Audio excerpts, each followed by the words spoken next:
Joaquin El Chapo Guzman once built his legend on movement. Tunnels, safe houses, convoys, bribes, escapes. But today, that legend has collapsed into something much smaller. A cell, a steel door, a concrete routine. In 2019, the U.S. Department of Justice announced that Guzman had been sentenced to life in prison plus 30 years. And Reuters later reported that the Bureau of Prisons confirmed he had been placed at ADX Florence, the most restrictive federal prison in the United States. And that matters, because ADX Florence is not just another maximum security prison.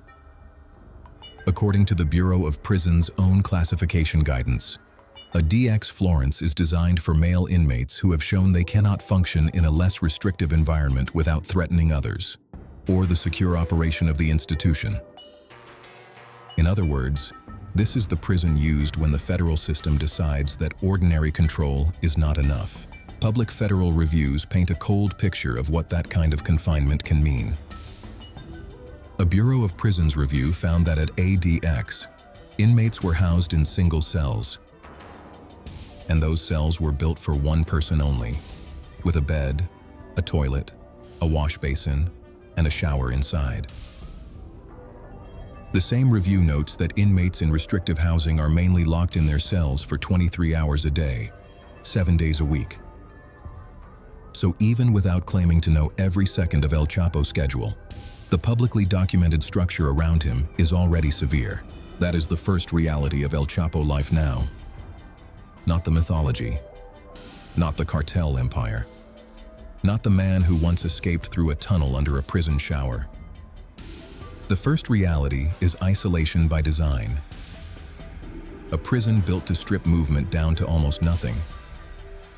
A place Reuters described as a facility from which no one had escaped since it opened in 1994. And then there is the second reality. What his lawyers and recent court filings claim is happening inside that system. In August 2025, Denver 7 reported on an amended federal complaint in which Guzman alleged cruel and unusual conditions of confinement. According to that filing, he was living in a state of extreme isolation, with little to no access to Spanish-speaking mental health professionals. That is an allegation from his side, not a final court ruling. But it is still one of the clearest recent public windows into how harsh his confinement may be. And the details from other reporting are just as bleak. CBS News Miami reported in 2025 that Guzman and another inmate, James Sabatino, had spent more than 5 years in side-by-side cells, segregated from all other prisoners, in a special wing known as the suites.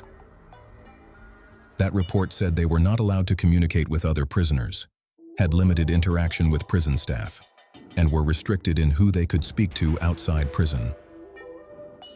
At one point, according to CBS, a motion even asked for them to have recreation at the same time in separate cages, simply so they could walk and talk. Think about how extreme that sounds. 2 men in one of the most secure prisons on Earth, side by side for years, close enough to exist in parallel, not free enough to share even a basic human conversation in the open. If those filings and reports are accurate, then El Chapo current world is not just punishment.